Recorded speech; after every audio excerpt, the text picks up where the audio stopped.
ನಮ್ಮ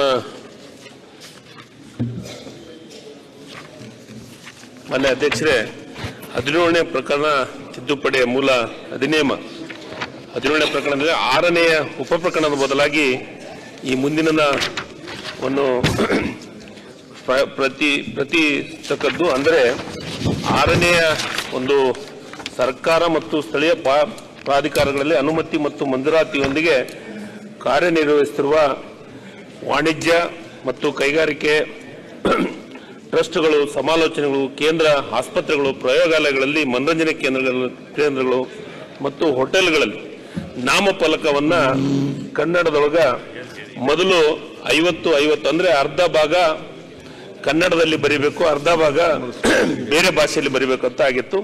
ಅದನ್ನು ನಾವು ತಿದ್ದುಪಡಿಯನ್ನು ತಂದು ಕನ್ನಡ ಭಾಷೆಯನ್ನೇ 60% ಪ್ರದರ್ಶನ ಮಾಡಬೇಕು ಮತ್ತು ಉಳಿದ 40% ಬೇರೆ ಭಾಷೆಯಲ್ಲಿ ಪ್ರದರ್ಶನ ಮಾಡಬೇಕು ಅನ್ನೋದನ್ನ ಖಚಿತಪಡಿಸಿಕೊಳ್ಳೋದಕ್ಕೆ ಅದಕ್ಕೆ ನಾವು ಈ ವಿಧೇಯಕವನ್ನು ತಂದಿದ್ದೀವಿ ಮಾನ್ಯ ಅಧ್ಯಕ್ಷರೇ.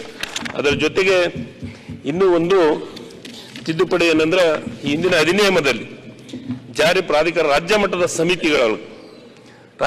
ಸಮಿತಿಯೊಳಗ ಕನ್ನಡ ಮತ್ತು ಸಂಸ್ಕೃತಿ ಇಲಾಖೆಯ ನಿರ್ದೇಶಕರನ್ನ ಸಂಚಾಲಕರನ್ನಾಗಿ ಮಾಡಲಾಗಿತ್ತು.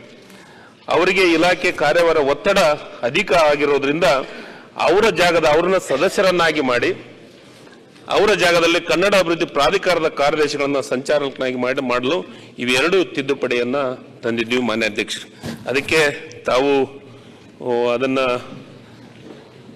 ಪರ್ಯಾಲೋಚಿಸಿ ಅದನ್ನ ವಿಧೇಯಕವನ್ನು ಅಂಗೀಕರಿಸಬೇಕೆಂದು ತಮ್ಮಲ್ಲಿ ವಿನಂತಿ. ಸನ್ಮಾನ್ಯ ಅಧ್ಯಕ್ಷರೇ, ನಾವು ಕನ್ನಡ ಈ 60% ಕನ್ನಡನ ನೀವು 80% ಮಾಡಿದ್ರು ನಾವು ಸ್ವಾಗತ ಮಾಡ್ತೀರಿ. ಆಗಬೇಕಾಗಿದ್ದೆ. ಹಿಂದೆ ಸಿದ್ದರಾಮಯ್ಯನವರು ಕಾವಲು ಸಮಿತಿಯ ಅಧ್ಯಕ್ಷರಾಗಿದ್ರು ಬಹಳ ವರ್ಷಗಳಿಂದ, ಒಂದು 30 ವರ್ಷದಿಂದ ಏನೋ. ಅವಾಗೆ ಮಾಡ್ತಾರೆ ಅನ್ಕೊಂಡಿದ್ದೆ. ಈಗಾದರೂ ಇದನ್ನ ಜಾರಿಗೆ ತಂದಿದ್ದೀರಾ, ನಾನು ಸ್ವಾಗತ ಮಾಡ್ತೀನಿ.